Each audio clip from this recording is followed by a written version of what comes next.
Hello viewers, welcome back to my YouTube channel. तो चलिए आज हम आपके लिए पेपर डिस्कशन लेके आए हैं of the class 10th mathematics paper, जो कि आपका कल हेल्ड हुआ था ऑन द 25th मार्च 2023। तो उस पे जो ऑब्जेक्टिव्स पूछे गए थे, तो let's have a look on those questions. तो लेट्स हैव अ लुक।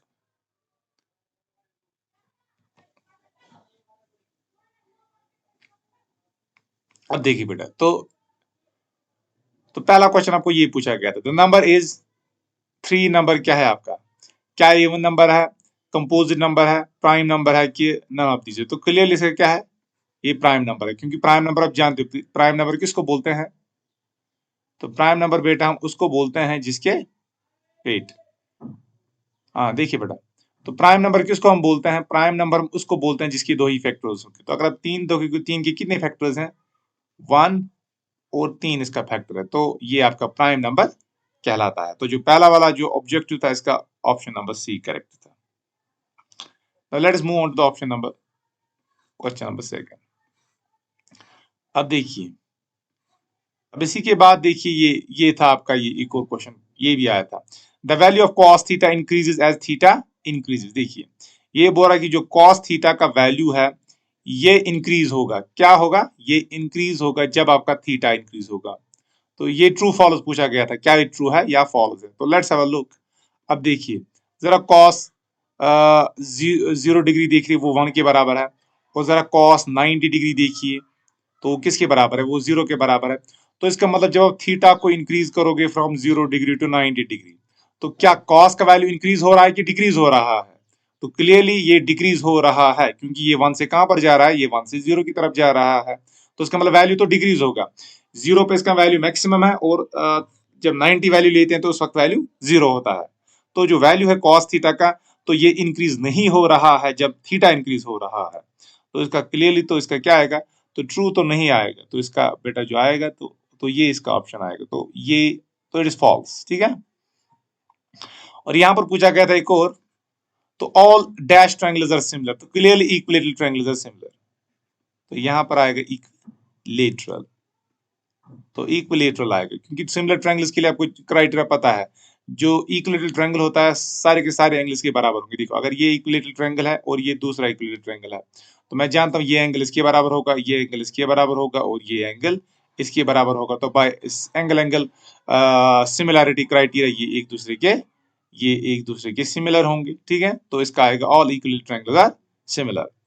इसी तरह the common point of tangent to a circle and the circle is called. तो देखिए आपके पास जो ये सर्कल है, यहां पर अगर हम टेंजेंट डालेंगे तो इस पॉइंट को हम बेटा क्या बोलते हैं? तो पता है आपको, इस पॉइंट को हम बोलते हैं पॉइंट ऑफ कांटेक्ट। तो यहां पर क्या आएगा बेटा? तो यहां पर आपका आएगा, इसको बोलते हैं पॉइंट ऑफ कांटेक्ट। क्या बोलते हैं इसको? Point of contact. तो इसके बाद आपको बोला गया था डिस्टेंस फार्मूला। तो ये तो आपने पढ़ी होगी डिस्टेंस फार्मूला। अगर आपके पास x कामा y एक पॉइंट है, x1 कामा y1, और दूसरा पॉइंट है x2 कामा y2, तो डिस्टेंस फार्मूला क्या है इनके दरमियान? That is d। तो वो होगी square root of, that is x2 minus x1 square. तो फिर उसके बाद आता है आपका y2 माइनस y1 स्क्वायर। तो this is the distance formula, ठीक है। तो इसका और ये आया था define ordinate of a point. देखिए जब अब पॉइंट है ना आपके पास x कामा y प्लेन में होता है, ठीक है। तो जो पहला कोऑर्डिनेट होता है इसको हम बोलते हैं एब्सिसा। क्या बोलते हैं? एब्सिसा। और दूसरे को हम बोलते हैं ऑर्डिनेट, ठीक है। तो इसको हम क्या बोलते हैं? तो इस y वाले को बोलते हैं ऑर्डिनेट, x वाले को बोलते हैं एब्सिसा। तो आई होप इट इज क्लियर। तो इसके बाद आपको आया था डिफाइन बेसिक प्रोपोर्शनलिटी थ्योरम। तो ये भी तो आपने की है, क्योंकि ये मोस्ट इंपॉर्टेंट थ्योरम बोली जाती है किसकी? आपके ट्रायंगल्स की, जो कि आपका क्लास 10th में ट्रायंगल चैप्टर्स है उसकी one of the most important theorem है, जिसको आप शॉर्ट में कभी कभार बीपीटी बोलते हो, ठीक है। या इसका दूसरा नाम है, इसको हम थेल्स थ्योरम भी बोलते हैं, थेल्स थ्योरम। इसको हम थेल्स थ्योरम भी बोलते हैं। तो ये आपको बोला गया था, खाली स्टेट कीजिए। इसके बाद आपको पूछा गया था डिफाइन एंगल ऑफ एलिवेशन। तो ये भी आप जानते, देखिए तो ये अगर आपकी हॉरिजॉन्टल लेवल है, तो inclination about the horizontal level, तो अबोव द हॉरिजॉन्टल लेवल, तो ये इसको हम बोलते हैं थीटा, तो यही आपका एंगल ऑफ एलिवेशन होता है। ठीक है, अगर इसी तरह देखेंगे inclination below the horizontal level, ऐसे, इसको हम बोलते हैं एंगल ऑफ डिप्रेशन, तो ये भी आपने ट्रिग्नोमेट्री में डिस्कस किया होगा। ठीक है, तो इसके बाद आपको आया था एक और question, what is the probability of A sure event. तो अगर आपके पास एक श्योर इवेंट है, उसकी प्रोबेबिलिटी क्या आती है? तो आप जानते हैं अगर आपके पास एक इवेंट है तो उसकी प्रोबेबिलिटी हमेशा आती है less or equal to 1 greater or equal to 0। ठीक है, अब जब प्रोबेबिलिटी ऑफ ई आपके पास 1 के बराबर होगा तो उस इवेंट को हम बोलते हैं श्योर इवेंट, और जब प्रोबेबिलिटी ऑफ इवेंट आपको 0 आता है तो उसको हम बोलते हैं इम्पॉसिबल इवेंट। ठीक है, तो दोनों सीरीज में ये क्वेश्चन आया था। एक सीरीज में आया था what is the probability of an impossible event, उसकी थी 0, and what is the probability of sure event, उसका था 1।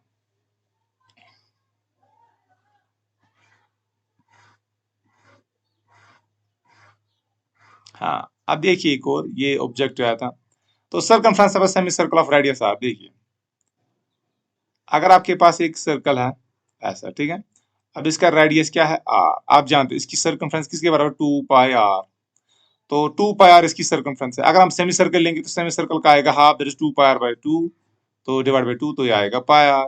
तो कौन सा ऑप्शन इसका ट्रू है? तो option number B is true. ठीक है, तो ये ऑप्शन इसका ट्रू होगा। तो इसके बाद एक और आया था, देखिए क्या था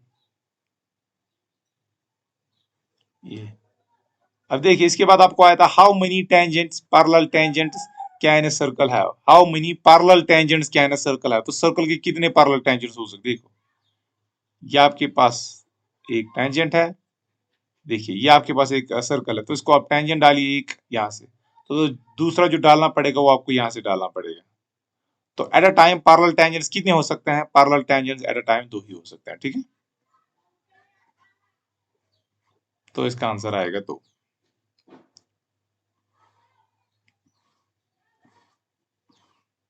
हाँ, अब देखिए इसके बाद एक और क्वेश्चन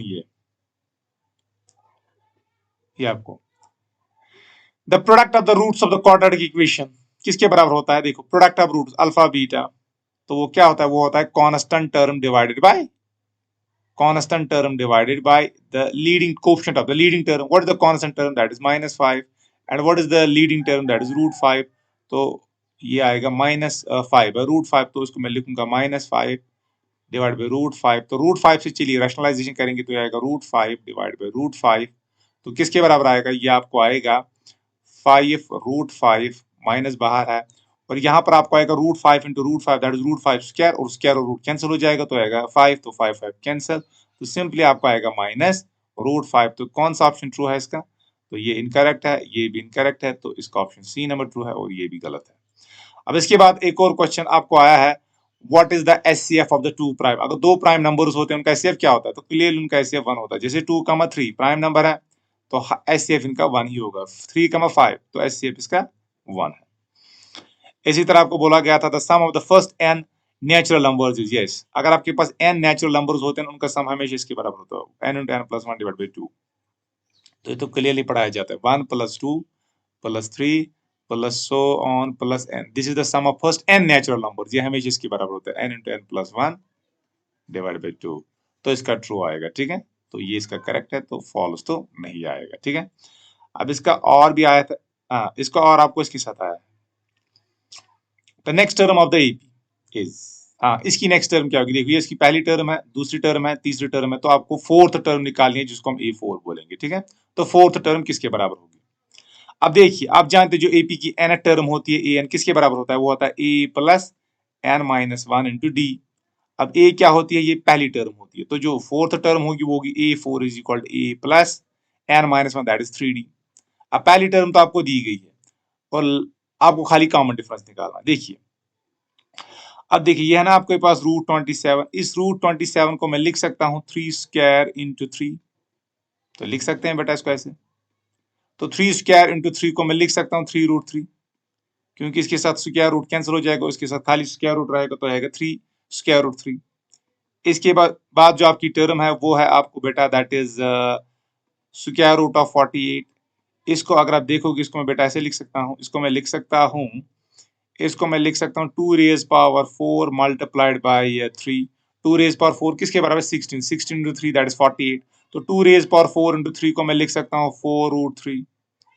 अब इसके बाद क्लियरली आप देख सकते हो जो रूट ऑफ 75 आएगा वो आपका किसके बराबर आएगा, वो आएगा 5√3, क्योंकि 75 को अगर आप देखोगे ना 75 को मैं ऐसे लिख सकता हूँ दैट इज 5 स्क्वायर इंटू 3। ठीक है, तो स्क्वायर रूट लीजिए तो ये आएगा, अगर स्क्वायर रूट लेंगे स्क्वायर रूट ऑफ 5 तो इसके साथ स्क्वायर रूट कट जाएगा, 5 खाली इसके साथ स्क्वायर रूट रहेगा।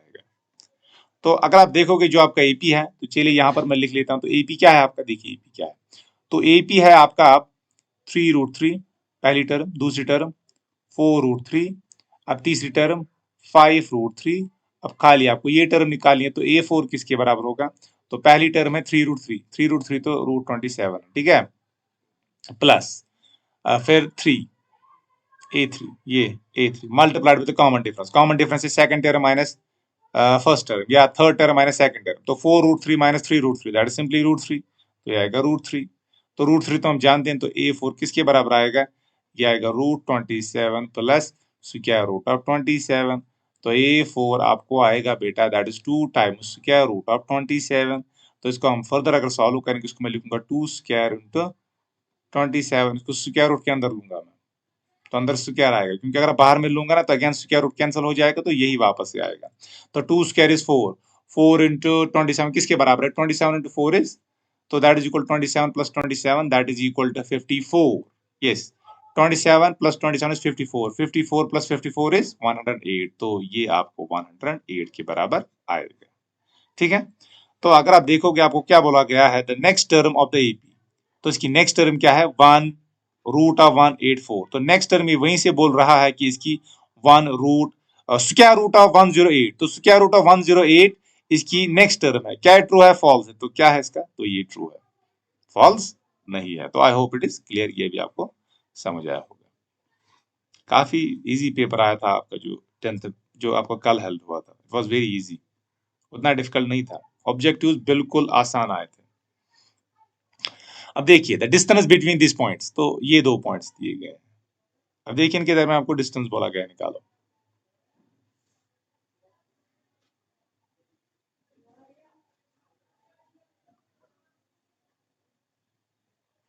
अब चलिए आपको बोला गया है कि डिस्टेंस निकालिए। अब देखिए आपको इन दो पॉइंट्स के दरमियान बोला गया है डिस्टेंस निकालिए, ये तो सीधे ही है, तो डिस्टेंस फॉर्मूला यूज होगी, डी किसके बराबर होगा, square root of that is 4 minus 0 square plus square root of that is 3 minus 0 square. तो जरा इसको सॉल्व कीजिए, आएगा 4 स्क्वायर दैट इज 16, ये आएगा 3 स्क्वायर दैट इज 9, तो square root of 6 plus 9 that is square root of 25, और square root of 25 तो आप जानते हो वो किसके बराबर होगा, सॉरी स्क्वायर रूट ऑफ 25 तो जानते हो वो 5 के बराबर होगा। तो आंसर क्या आएगा इसका, तो ये 5 इसका आंसर है, तो ये भी गलत, ये गलत, ये भी गलत। अब इसके बाद देखिए बेटा क्या आया था, इसके बाद ये आया था, तो ये आपका लीनियर इक्वेशन से पूछा गया था, बिल्कुल ये भी इजी क्वेश्चन। देखो ये आपके पास एक इक्वेशन है, ये आपके पास दूसरी इक्वेशन है, ये वहीं से बोल रहा है कि it has infinitely many solutions then the value of c is. देखिए आपने अगर पढ़ा है pair of linear equation, a1 plus b1y plus c1 equals to 0, तो a2x plus b2y plus c2 equals to 0, तो this system has infinitely many solutions. कब होता है, अगर आपका a1 बाई a2 ये होता है बराबर b1 बाई b2 और ये होता है बराबर c1 बाई c2, तो अगर ये चीज होगी तो उस वक्त आपका इनफाइनाइटली मेनी सॉल्यूशंस आते हैं। तो अगर आप देखोगे यहां पर आपको देखिए a1 के बदले क्या है, दैट इज 6, तो 6 डिवाइडेड बाय a2 के बदले है 12, तो ये किसके बराबर होना चाहिए, ये आपका आना चाहिए 3 डिवाइडेड बाय c, और ये किसके बराबर आना चाहिए, ये आपका इन दो का डिवाइड आना चाहिए, that is c minus 3 divide by c। ठीक है, अब इन दो को सॉल्व कीजिए, देखो 6 1 और 6 2 r, तो इसका मतलब 1/2 किसके बराबर आएगा, दैट इज 3 बाय c, तो ओ और c किसके बराबर आएगा, तो वो आएगा आपको 3 इंटू 2, तो c आपको 6 के बराबर आएगा, इसका मतलब what is the value of c, that is 6, तो इसका आंसर क्या है 6। तो ये कहां से पूछा गया था, it has been asked from the linear equation in two variable, जो कि आपका चैप्टर नंबर 3 है। हाँ, अब ये था it was asked, this was the question from probability, तो ये कहां से पूछा गया था, प्रोबेबिलिटी का क्वेश्चन है। ठीक है, बहुत अच्छा क्वेश्चन है प्रोबेबिलिटी, तो प्रोबेबिलिटी जो कि आपका लास्ट चैप्टर है। देखिए तो a card is drawn from a pack of 52 cards, what is the probability of getting a heart। अब देखिए आपने पढ़ा होगा, आपके पास अगर टोटल 52 कार्ड्स होंगे, 52 कार्ड्स आपके पास टोटल होते हैं, ठीक है। अब 52 कार्ड्स को हम 4 सूट्स में ब्रेक करते हैं 13 करके, 13 13 13 और एक और 13, ठीक है। अब 13 कार्ड्स आपके होते हैं क्लब्स, 13 कार्ड्स डायमंड्स, ठीक है, और 13 कार्ड्स होते हैं हार्ट्स, और 13 कार्ड्स आपके होते हैं स्पीड्स, ठीक है। अब याद रखना, हर किसी तो 4 सूट्स में होते हैं, ठीक है। हर किसी सूट का अपना अपना किंग होता है, अपना अपना क्वीन होता है, ठीक है। तो ये भी याद रखना है। अब वो नंबर कार्ड भी होते हैं, वो होते हैं 1 से 10 तक, ठीक है। देखो इस सूट के कितने कार्ड्स हैं, क्लब के क्लब के आपको है 13 कार्ड्स, ठीक है। और देखिए क्लब में क्या होंगे, तो 1 to 10 आपके पास नंबर कार्ड्स होंगे, ठीक है। इसके बाद 3 कार्ड्स होंगे जिसमें से एक क्वीन किंग होगा, किंग, और एक होता है क्वीन, और एक होता है जैक, ठीक है। तो ये 3 कार्ड्स होते हैं, इनको कभी कभार हम शायद फेस कार्ड्स बोलते हैं, I don't remember the name exactly. तो 1 से 10 तक नंबर्स आ गए ना, 10 कार्ड्स तो आ गया, 11 12 और 13 कार्ड्स, ठीक है।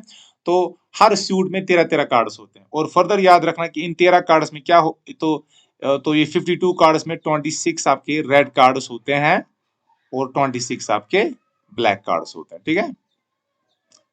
तो पहले जो आपके पास 52 कार्ड्स हैं, इनको ब्रॉडली डिवाइड किया जाता है रेड और ब्लैक में, फिर रेड में भी दो सूट्स आते हैं, ब्लैक में भी दो सूट्स आते हैं, ठीक है। तो देखिए आप क्वेश्चन क्या है आपका, ये बोल रहा है card is drawn from a pack of 52 cards, तो what is the probability of getting a heart. तो आपको देखना, आपको पता है probability of an event, event क्या है यहाँ पर, इवेंट है कि आपने कार्ड निकाला है, तो आपको देखना है कौन सा कार्ड है, it should be a card of heart, ठीक है। इवेंट है getting a heart, getting a heart. तो आपको देखने हैं नंबर ऑफ फेवरेबल केसेस कितने हैं, तो कितने हार्ट्स होते हैं 52 कार्ड्स में, तो वो होते हैं 13, क्योंकि मैंने बोला ना 13 करके, देखो वो होते हैं आपकी 13, ये बोला ना 13 कार्ड्स हैं हार्ट्स। तो फेवरेबल केस है 30 divide by the total number of possible outcomes, that is 52, total cards 52 ही है, तो ये आएगा 13 1 और 13 4 है, तो 1/4 इज द आंसर, ठीक है। तो ये इसका आंसर होगा, ये गलत, ये भी गलत, और ये भी गलत। अब इसके बाद ये है 1 माइनस कॉस स्क्वायर थीटा, ये तो सिंपली हम जानते हैं, what is sine square theta, sign square theta plus cos square theta, ये तो आइडेंटिटी है, ये 1 के बराबर है। तो इसका मतलब जो आपका साइन स्क्वायर थीटा आएगा that will be equal to 1 minus cos square theta. तो इसका मतलब बेटा 1 minus cos square 30 degree that is equal to sine square 30 degree. तो इसका भी कौन सा है, ये गलत है, तो ये ठीक है, और ये भी गलत होगा, तो ये तो नाम चीज तो होगा ही नहीं, ठीक है। I hope it is clear, you are getting. अब इसके बाद देखिए एक और, इसके बाद क्या आया था आपको, अब देखिए इसके बाद ये है the zeros of the polynomial, इसकी जीरोज आपको बोलना है क्या है, ठीक है। अब देखिए जीरोज कैसे निकालेंगे इसकी, तो इसको इक्वेट करेंगे टुवर्ड्स जीरो, तो ये क्वाड्रेटिक इक्वेशन जरा इसको सॉल्व कीजिए, ठीक है। तो क्वाड्रेटिक इक्वेशन कैसे सॉल्व करेंगे, तो इसको मिलेंगे x is equal to 2 plus minus under root of b square that is 4 minus 4 into a that is 1 into c minus a divided by 2 into 1। तो जो x आपको आएगा वो आएगा 2 plus minus under root of that is 4, और ये आएगा, देखिए ये आएगा 8 इंटू 4 दैट इज 32, लेकिन माइनस माइनस बन जाएगा प्लस, तो 32 plus 4 that is 36 divided by 2। तो ये है that is 2 plus minus that is 6 divide by 2। तो इसको अगर फर्दर सॉल्व करोगे तो ये आपको आएगा 2 प्लस 6 डिवाइड बाई 2, तो ये आपको आएगा 2 माइनस 6 डिवाइड बाई 2। तो इसका मतलब जो आपके x के वैल्यूज आएंगे वो आपको आएंगे बेटा, देखिए ये आपको आएगा 6 plus 2 that is 8, 8 divide by 2 is 4। इसके बाद आएगा 2 minus 6 that is 4, minus 4 divide by 2 that is -2। तो ये इसकी जीरोज है, ठीक है। तो जीरोज का मतलब अगर आप यहाँ पर 4 डालोगे ना x की जगह, जरा डालो 4 स्क्वायर माइनस 2 इंटू 4 माइनस 8, अब देखना ये जीरो बनेगा, देखो ये आएगा 16, ठीक है 16, और ये आएगा -8 वो आएगा 16 -16, तो ये बन जाएगा 0, इसका मतलब ये तो 0 है, और दूसरा होगा -2, वो भी आप चेक कर सकते हो, देखिए कैसे। तो -2 बनेगा, फिर ये बनेगा 4, और ये बनेगा +8, और ये बनेगा जब -2 डालोगे क्या आएगा, देखिए सॉरी सॉरी सॉरी, 8 नहीं बनेगा, ये बनेगा आपका 4 + 4 जब -2 डालोगे, और ये है -8, तो -8 + 4 कैंसिल और ये आ गया 0। तो क्या होंगे इसके आंसर्स क्या है इसके? तो जीरोस क्या होंगे इस पॉलिनोमियल के, इस क्वाड्रेटिक पॉलिनोमियल के? 4 और -2, 4 और -2 देखिए ये है, तो ये गलत है। ये बोल रहा है -4 और 2 है, तो गलत है। 2 और 4 ये भी गलत है। -2 -4 नो, ये भी गलत है। तो नन ऑफ दीज इसका ऑप्शन होगा। ठीक है, I hope it is clear. अब इसके बाद आपको जो ऑब्जेक्टिव आया था ये आपका एपी से आया। ठीक है, तो इसके बाद एपी का है। देखिए एपी से क्या है आपको, तो आपको बोला गया कि 8वीं टर्म ढूंढिए। तो 8 किसके बराबर होगा? a + 7d। पहली टर्म है 10 + 7 into what is common difference? Common difference इनकी निकालिए 7 - 4, 7 - 10 या 4 - 7। तो कॉमन डिफरेंस इज -3। तो ये आपको आएगा that is 10 - 21 that is equal to -11। तो -11 इसका आंसर होगा।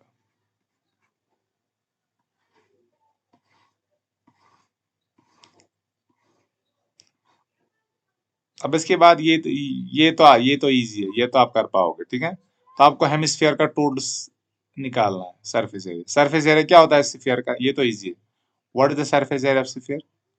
सरफेस एरिया ऑफ स्फीयर आप जानते हो। ठीक है, surface area of sphere, sorry surface area, surface area किसका? स्फीयर का। तो सरफेस एरिया जो स्फीयर होगा, जो इसके लिए फॉर्मूला है उसको डिवाइड बाय 2 की, जो आपका निकलेगा सरफेस एरिया ऑफ हेमिस्फीयर। तो बहुत बेसिक से क्वेश्चंस है, बहुत इजी क्वेश्चंस पूछे गए थे।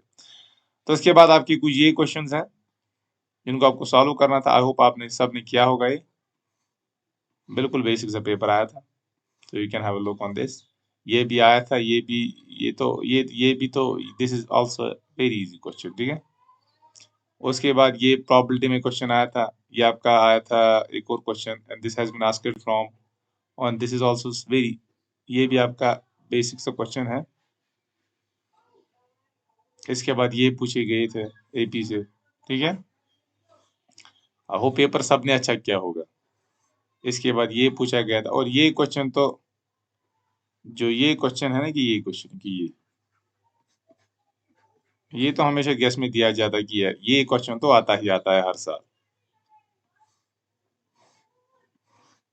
और आपका आया था ये एरिया ऑफ कोऑर्डिनेटेड ढूंढना, जिनके वर्टिसेस ये हैं। तो इसको आप कर सकते हो, दो ट्रायंगल्स में ब्रेक कीजिए और फार्मूला यूज कीजिए। आई होप ये आपने किया होगा। और ये आपका ट्रायंगल से पूछा गया था। और फिर आपका लास्ट सेक्शन है, ये आप इसमें से जो ये पहला क्वेश्चन है, it has been asked from the quadratic, and then this is from the circle, and ये आपका स्टैटिस्टिक्स से पूछा गया है, और ट्रिग्नोमेट्री से क्वेश्चन है, सर्कल से क्वेश्चन है, और जो ये question the length of again it is circle से बोला गया है।